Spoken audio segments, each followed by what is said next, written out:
dalam merumuskan dan menetapkan Pancasila sebagai dasar negara. Kalian menyimak masing-masing halaman 16. Jangan bicara dulu, jangan tanya, nanti akan saya beri waktu untuk bertanya ya. Jadi kita akan membahas tentang nilai semangat pendiri negara. Sebelum kalian mempelajari tentang semangat kebangsaan para pendiri negara dalam perumusan dan penetapan Pancasila, telaah dan pelajari nilai semangat dalam diri sendiri dan orang lain. Semangat mengandung arti tekad dan dorongan hati yang kuat untuk menggapai keinginan atau hasrat tertentu. Para pendiri negara merupakan contoh yang baik dari orang-orang yang memiliki semangat yang kuat dalam membuat perubahan, yaitu perubahan dari negara terjajah menjadi negara yang merdeka dan sejajar dengan negara-negara lain di dunia. Agar penghayatan kalian terhadap Pancasila menjadi lebih baik, lihatlah ruang kelas kalian. Apakah ada lambang negara berusaha Pancasila? Ya. Gambar presiden dan wakil presiden? Ya. Apabila gambar tersebut belum ada, segera lengkapi gambar yang belum ada tersebut. Semangat kebangsaan harus tumbuh dan didukung oleh setiap warga negara Indonesia. Hal ini harus tumbuh dalam diri warga negara untuk mencintai dan rela berkorban untuk kepentingan bangsa dan negara. Seseorang yang memiliki rasa kebangsaan Indonesia akan memiliki rasa bangga sebagai warga negara Indonesia. Kebanggaan sebagai bangsa dapat kita rasakan misalnya ketika kalian mengikuti upacara bendera di sekolah. Tadi itu apel bendera ya. Kalian menyaksikan bendera berkibar dengan megahnya di lapangan sekolah. Demikian juga ketika bendera merah putih berkibar dalam kejuaraan olahraga antar negara. Keberhasilan bangsa Indonesia menyatakan kemerdekaannya merupakan salah satu bukti cinta para pahlawan terhadap bangsa dan negara. Bukti cinta yang dilandasi semangat kebangsaan diwujudkan dengan pengorbanan jiwa dan raga segenap rakyat untuk merebut dan mempertahankan kemerdekaan penjajah. Semangat kebangsaan disebut juga sebagai nasionalisme atau patriotisme. Nasionalisme adalah suatu paham yang menganggap bahwa kesetiaan tertinggi atas setiap pribadi harus diserahkan kepada negara, kebangsaan atau nation state. Ada dua jenis pengertian nasionalisme, yaitu nasionalisme dalam arti sempit dan nasionalisme dalam arti luas. Nasionalisme dalam arti sempit disebut juga dengan nasionalisme negatif karena mengandung makna perasaan kebangsaan atau cinta terhadap bangsanya yang sangat tinggi dan berlebihan. Sebaliknya memandang rendah terhadap bangsa lain. Nasionalisme dalam arti sempit disamakan dengan Calvinisme.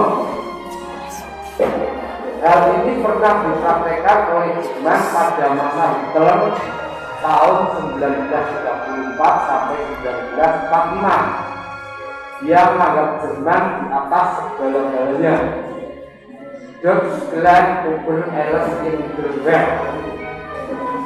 Setelah membaca uraian tersebut, carilah dari berbagai sumber praktek nasionalisme dalam arti sempit dari berbagai negara. Kumpulkan hasil temuan kalian pada beberapa saja setelah buat rangkumannya.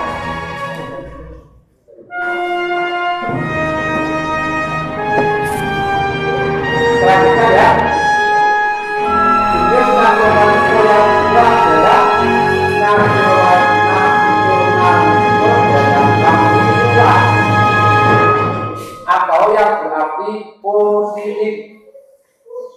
Nasionalisme dalam pengertian ini adalah perasaan cinta yang tinggi atau bangga terhadap tanah air dan tidak memandang rendah bangsa lain.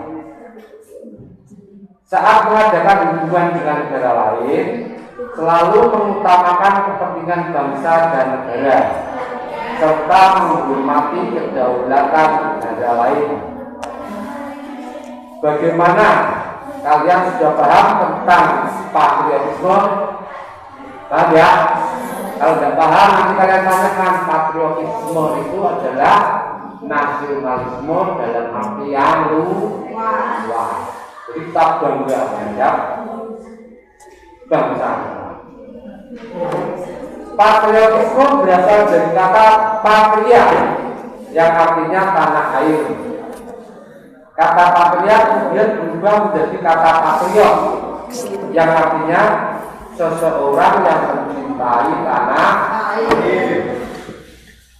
Oleh sebab itu, patriotisme berarti semangat cinta tanah air atau sikap seseorang yang bersedia mengorbankan segala-galanya untuk mempertahankan bangsanya.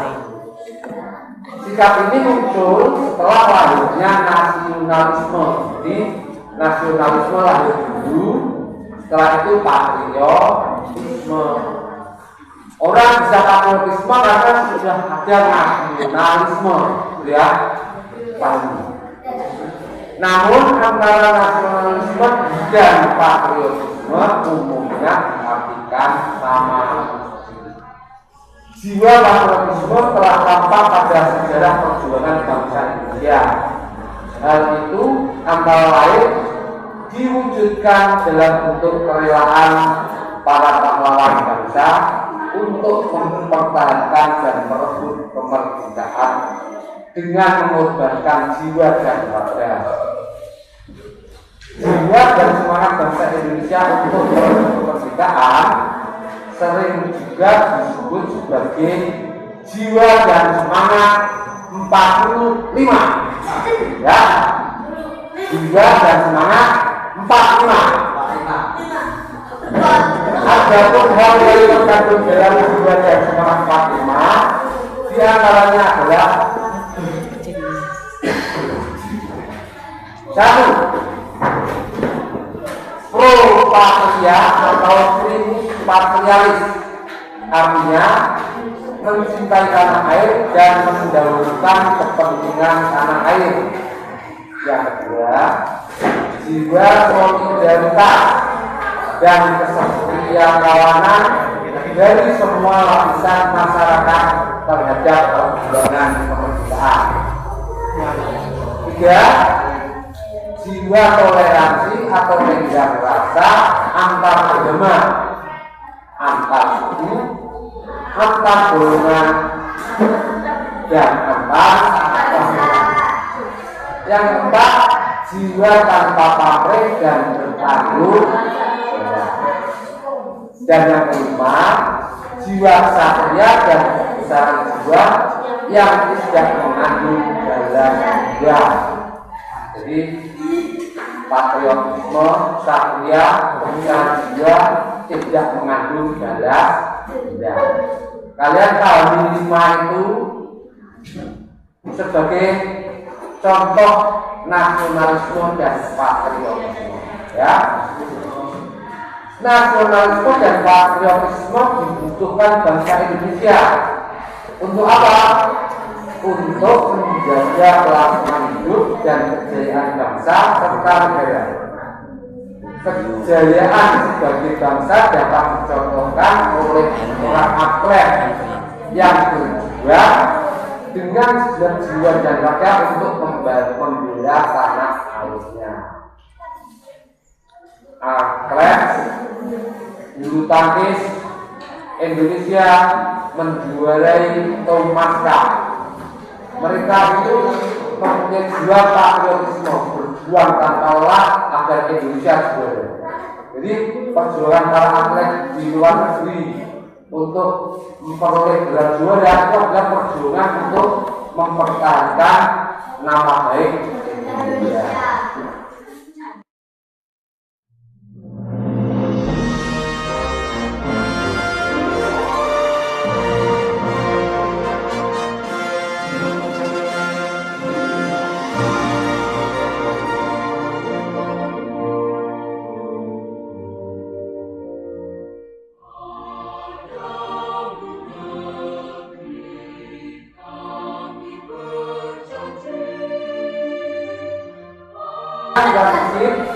Contoh lainnya adalah semangat yang dimiliki para pendiri negara dalam merumuskan Pancasila.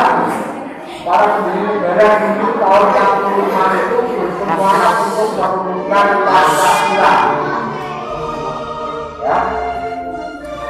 Mereka memiliki semangat mendahulukan kepentingan bangsa dan negara di atas kepentingan pribadi atau materi tentang semangat pendiri negara dalam merumuskan dan menetapkan Pancasila sebagai dasar negara. Nah, tugas kalian itu adalah melihat aktivitas di bawahnya itu, ya.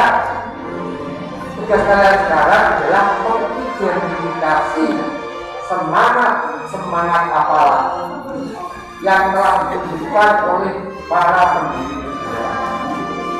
Makin banyak tokoh yang mampu kalian identifikasi, untuk semangatnya makin baik. Buatlah dalam bentuk karangan atau tulisan menarik hasil dari identifikasi kalian.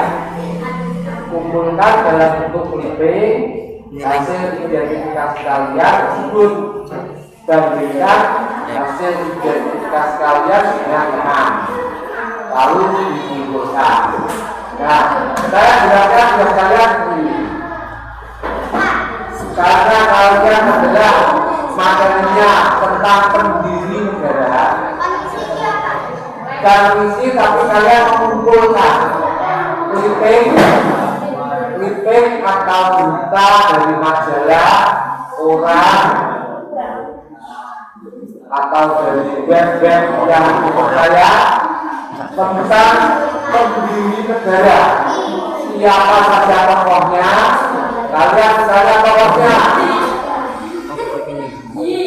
Muhammad Yamin, lalu contoh belakangnya. Nanti dapat kalian lihat siapa saja contoh-contoh pendiri negara yang tergabung dalam BPUPKI atau dalam PPKI. Kalau sudah dapat beritanya atau minimal fotonya, kalian tempelkan di kertas, ya, tempelkan di kertas, dikasih komentar. Ini namanya siapa? Tugasnya apa?